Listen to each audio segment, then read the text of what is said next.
تراویح سنت مؤکدہ ہے، یعنی مطلب یہ ہے کہ اگر آپ تراویح نہیں پڑھیں گے تو قابل مذمت ہے، قابل جو ہے ذم ہے۔ تراویح جو 20 رکعت ہے وہ سنت مؤکدہ ہے۔ اور اس سے بڑھ کے بعد آپ کو بتاؤ، جو میں نے اپنے بڑوں سے، اپنے بزرگوں سے، اپنے مشائخ سے سنا ہے، بہت سارے ہیں، اگر میں نام لوں گا تو تقریباً سبھی لوگ جانتے ہیں کہ تراویح تواتر کے ساتھ ثابت ہے۔ تواتر کا مطلب یہ ہے کہ جس کے آگے کسی کی کوئی بات نہیں مانی جائے گی۔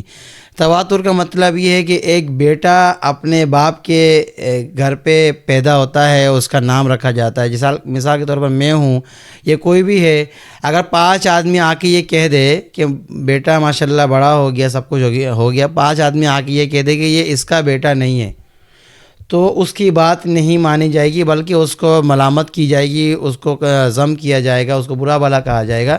بھائی یہ بات تو ہم بچپن سے دیکھ رہے ہیں، یہ اسی کا بیٹا، اسی کے گھر میں پیدا ہوا اور اسی کے فراش میں ہوا ہے اور اسی کا ہی نام ہے۔ آج آپ 5 آدمی آ کے کہہ دیتے ہو کہ یہ اس کا بیٹا نہیں ہے، تو ایسی بات نہیں ہے۔ تو اسی طرح تراویح جو 20 رکعت پڑھی جاتی ہے وہ تواتر کے ساتھ ثابت ہے، تواتر کے ساتھ ثابت ہے۔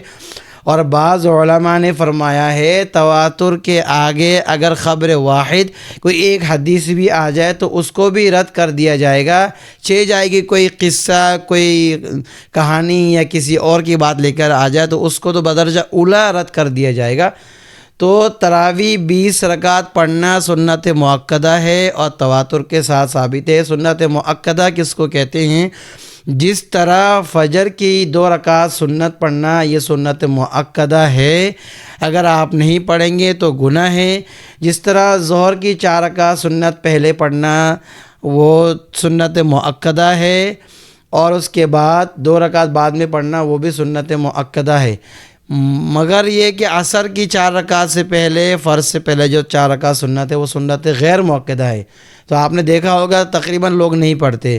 اور اسی طرح عشاء کی نماز سے پہلے 4 رکعت سنت ہے، وہ بھی سنت غیر مؤکدہ ہے، اس کو بھی پڑھنا کوئی اتنا ضروری نہیں ہے۔ لیکن بعد کی جو عشاء کی بعد کی جو 2 رکعت سنت ہے وہ سنت مؤکدہ ہے۔ تو اسی طرح تراویح کی 20 رکعت پڑھنا وہ سنت مؤکدہ ہے۔ اور آپ کو میں نے اس سے بڑی دلیل دے دی، تواتر کے ساتھ ثابت ہے۔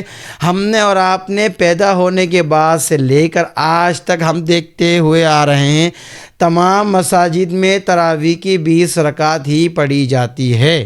تو کوئی بھی ایسا نہیں ہے جو یہ بول دے کہ تراویح کی 20 رکعت فلاں مسجد میں نہیں پڑھی جاتی، 8 رکعت پڑھی جاتی ہے، 10 رکعت پڑھی جاتی ہے۔ نہیں بھائی، ایسا بالکل بھی نہیں ہے۔ تراویح کی 20 رکعت ہے، تمام مساجد میں ہم پیدا ہونے سے لے کے آج تک دیکھتے ہوئے آ رہے ہیں 20 رکعت تراویح ہے۔ تو تراویح کی 20 رکعت پڑھنا ہی سنت مؤکدہ ہے۔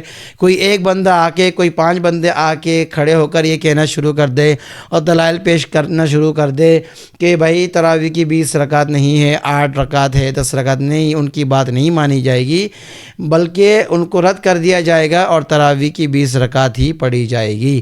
اگر کوئی بندہ تراویح کی 20 رکعت نہیں پڑھتا تو اس کو گناہ ملے گا۔ وہ علماء کے نزدیک جو ہے یہ بات ٹھیک نہیں ہے، یہ قابل مذمت ہے، اور جو ہے اس کو رد کرنا صحیح نہیں مانا جائے گا۔ تمام علماء کے نزدیک، تمام چاروں ائمہ کے نزدیک، اور حضرت عمر رضی اللہ عنہ کے زمانے سے یہ چلتا ہوا آ رہا ہے، تمام ائمہ کا اس پہ اتفاق ہے کہ تراویح کی 4 رکعت، تراویح کی 20 رکعت ہی پڑھی جائے گی اور تراویح کی 20 رکعت سے کم نہیں پڑھی جائے گی۔